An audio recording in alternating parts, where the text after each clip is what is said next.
Salam sejahtera, terima kasih karena bersama dengan saya di Nazlin Unity Channel. Ada penganalisis politik menyebut laporan pada malam ini adalah laporan yang paling mengejutkan dan pasti menakutkan Parti Bersatu dan juga khususnya Parti Perikatan Nasional, Gabungan Perikatan Nasional. Ini apabila satu pepatah kata, kalau satu lidi dipatahkan, mudah dipatahkan. Sebatang lidi dipatahkan mudah, tetapi kalau serumpun lidi dipatahkan, begitu sukar. Inilah yang berlaku apabila UMNO sekali lagi mengumumkan akan membantu calon Pakatan Harapan PH dalam PRK Sungai Bakap. Baru-baru ini dalam pilihan raya Kuala Kubu Baru, KKB, sudah terbukti bahawa apabila bekerjasama antara UMNO dan Pakatan Harapan, mereka menang sekali lagi di Kuala Kubu Baru. Walaupun ada yang tidak membuatkan andaian, tidak dapat mengandaikan kemenangan yang besar, namun itu telah pun dibuktikan salah.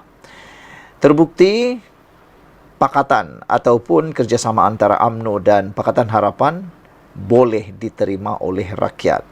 Walaupun banyak sentimen, kita tahu tidak sempurna, tetapi sudah boleh menunjukkan keberkesanannya. Semalam, Mesyuarat Kepimpinan Kerajaan Perpaduan Pulau Pinang setuju PKR meletakkan calon mewakili parti gabungan itu pada PRK Sungai Bakap. UMNO akan memberikan komitmen penuh untuk membantu calon Pakatan Harapan PH yang akan bertanding pada PRK Dun Sungai Bakap. Ahli Majlis Kerja Tertinggi UMNO Ahmad Maslan berkata, sehubungan itu beliau bersama seorang lagi ahli MKT Jamil Kir Baharum dihantar ke Sungai Bakap hari ini untuk bertemu kepimpinan UMNO dan PKR Nibung Tebal bagi membincangkan gerak kerja PRK. UMNO akan bantu calon PH di Sungai Bakap. Ini keputusan dalam mesyuarat Warum, iaitu saya adalah ketua sekretariatnya, kata beliau. Pengerusi jawatan kuasa Warum, Khalid Nordin, telah dihantar saya hari ini untuk bertemu dengan UMNO bahagian Nibung Tebal di Pejabat UMNO Nibung Tebal. Manakala Jamil Kir akan bertemu dengan Biro Agama. Katanya pada sidang media selepas menghadiri seminar Jalan Bandar at Penang 2024 di Batuet. Arena di sini yang dirasmikan Ketua Menteri Pulau Pinang, Chow Kun Yew. Semalam, Mesyuarat Barisan Kepimpinan Kerajaan Perpaduan Pulau Pinang sebulat suara bersetuju agar PKR meletakkan calon mewakili parti gabungan itu pada PRK Sungai Bakap. Kerusi Dewan Undangan Negeri Sungai Bakap kosong susulan kematian Nur Zamri Latif pada 24 Mei lalu akibat keradangan dalam perut, dan Suruhanjaya Pilihan Raya dijangka mengadakan mesyuarat khas Khamis ini bagi membincangkan tarik penting pelaksanaan pilihan raya kecil di kawasan itu. Pada PRN Pulau Pinang Ogos tahun lalu, Nur Zamri yang merupakan yang dipertua PAS Nibung Tebal menewaskan calon Pakatan Harapan Nur Hidayah Ceh Ros dengan majoriti 1,563 undi. Majoriti ini sebenarnya majoriti yang sangat kecil dan boleh ditewaskan dengan mudah. Sekian dulu untuk kali ini. Jangan lupa tinggalkan komen anda, tekan butang subscribe. Kita jumpa lagi. Bye-bye. Salam sejahtera. Pemecatan 6 ahli parlimen dan ADUN hanya lemahkan Bersatu. Itu pendapat para pemerhati politik berkait dengan tindakan Parti Bersatu menggugurkan 6 ahli parlimennya dan seorang ADUN yang telah menyokong kerajaan dan telah menyokong pimpinan Anwar Ibrahim dan juga Menteri Besar Selangor. Hari ini kita mendapat maklumat paling baik untuk dibincangkan, diutarakan bersama. Sejauh mana pemecatan ahli parlimen dan ADUN itu dapat membantu menguatkan semula Bersatu. Nampaknya pemerhati politik menyatakan bahwa tindakan pemecatan ahli parlimen dan adun itu tidak membuatkan Bersatu kuat, tetapi hanya membuatkan ia semakin lemah.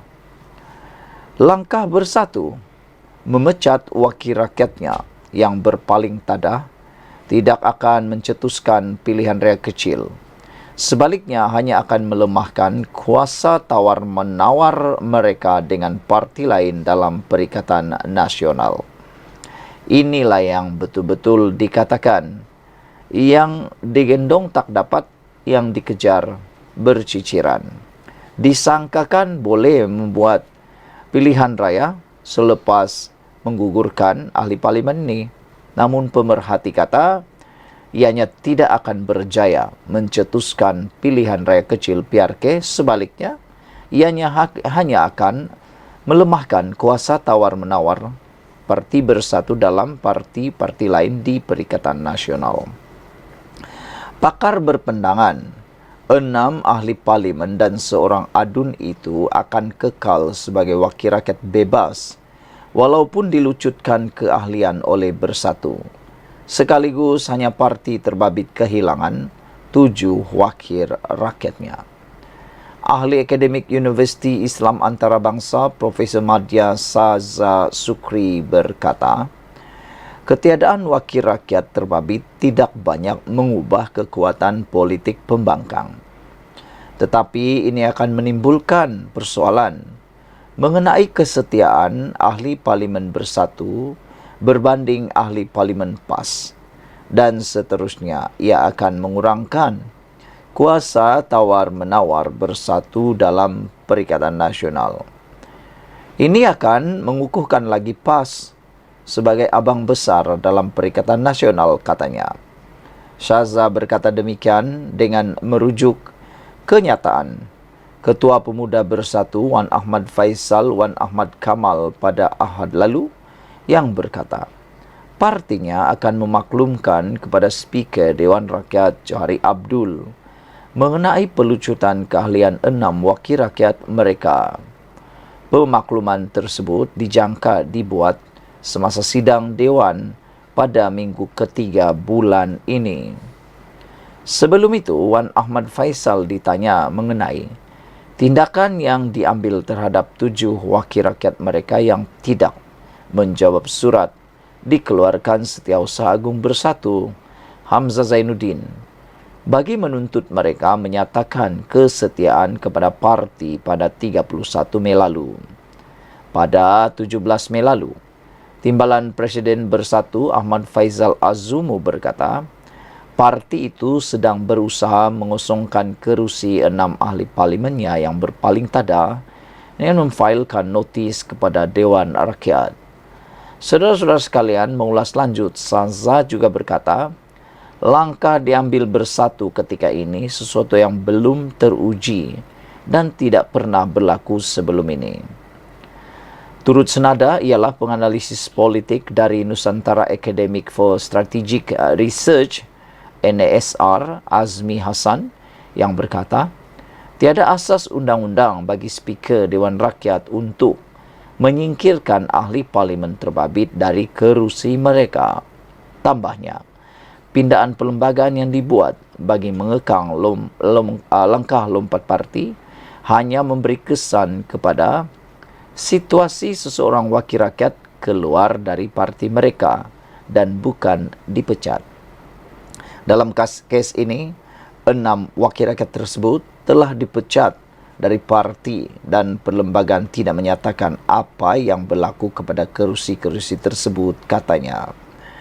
Masih di kerusi masing-masing, tambah Azmi lagi, situasi paling mungkin berlaku ialah 6 ahli parlimen tersebut memilih untuk menjadi wakil rakyat bebas dan menyaksikan Bersatu kehilangan semua kerusi berkenaan. Peguam Baljit Singh Sidhu pula menjelaskan, tiada sebarang undang-undang mengekang anti lompat parti sebenar selain apa yang dinyatakan oleh Perlembagaan Persekutuan. Kita tidak ada undang-undang itu.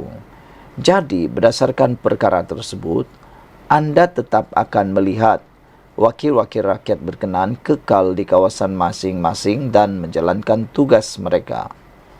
Tanpa Baljit, ia bermakna tiada peraturan ketat dan tegas yang akan menentukan apa yang berlaku pada sesebuah kerusi parlimen apabila wakil yang dipilih tidak lagi menjadi ahli sebuah parti.